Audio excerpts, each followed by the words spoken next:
Welcome back, everybody. The clock is ticking toward tomorrow's midnight deadline to avoid yet another government shutdown.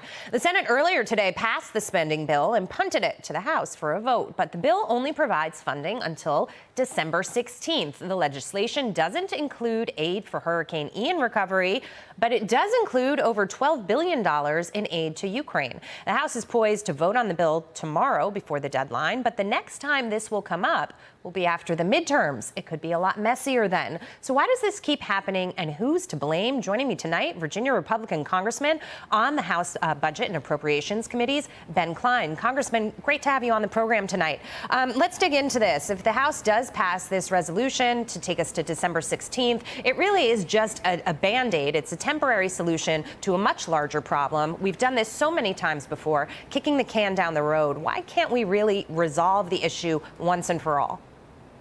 Well, part of the problem is that the Democrats continue to spend recklessly. It's caused the inflation that we're seeing right now. It's hitting families in their pocketbooks at the grocery store, at the gas pump, and we need energy independence to restore those lower price levels that we enjoyed under the Trump administration. But we also have some responsibility too as Republicans. You know, 25 Republicans voted against this continuing resolution that only went until after the midterms, so that then they can load up an omnibus bill while they still have power on the way out the door. But 25 Republicans in the Senate voted for this bill. We should use the power of the purse, or at least we should make sure that when a bill passes, like the continuing resolution that's passing did pass, it doesn't just throw money at problems, it actually works to solve them. Well, that's the issue, right? That's the biggest issue that we're having right now with this administration that spent over $4 trillion in the last 19 months. Many people are saying the money is going to all the wrong places. It's completely mismanaged. We didn't need to spend that much.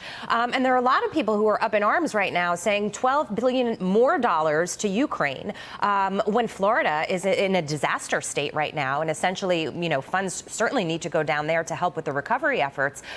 It's sort of like a big question about where are our priorities as a country. Well, we know where Nancy Pelosi's priorities are, and they're not with the people of this country. They're with the special interests and the big dollar donors who are funding their efforts to just cling to control. So they're rewarding their donors through the Inflation Reduction Act, which doesn't reduce inflation. And actually, now they're trying to force an omnibus after the election where they will pile on so many special provisions, it will make your head spin. So we were trying, the Freedom Caucus, of which I'm a member, we were trying to kick this until January, when hopefully Republicans will have control of the House and the Senate, and we can actually start to govern conservatively. You know, we're on the campaign trail right now talking to voters about what they want. They want us to address the inflation crisis, the border crisis, the crime in our cities, the election integrity crisis, the big tech crisis, the crisis internationally. You know, there are so many problems that we're facing right now. We've got to get started. Republicans need to gain the majority in November and get to governing in January. I think you're absolutely right. Of course, economy is front and center for so many people who will go and cast a vote in the midterm elections. But this inflation mess that we're in at this point in time, you've got the Fed raising rates, trying to undo what the administration has done here as a result of its reckless spending. And yet they just keep spending more and more, as much as they can, until the power is going to be taken away. And it really begs the question, if the Republicans do regain control of the House and the Senate, how do they unwind the damage that's been done? We can start by restoring our energy independence. If we begin to explore domestically again, you know, Biden has put a hold on new leases for exploration domestically.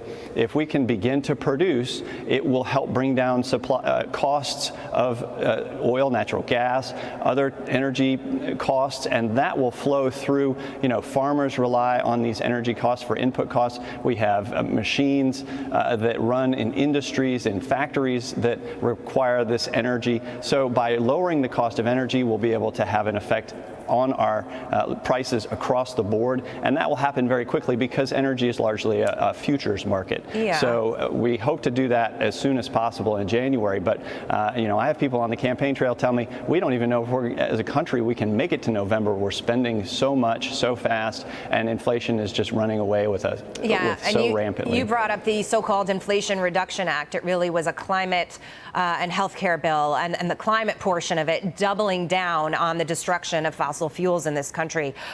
So the midterms can't get here soon enough, sir. Congressman Cline, good to see you. Thanks.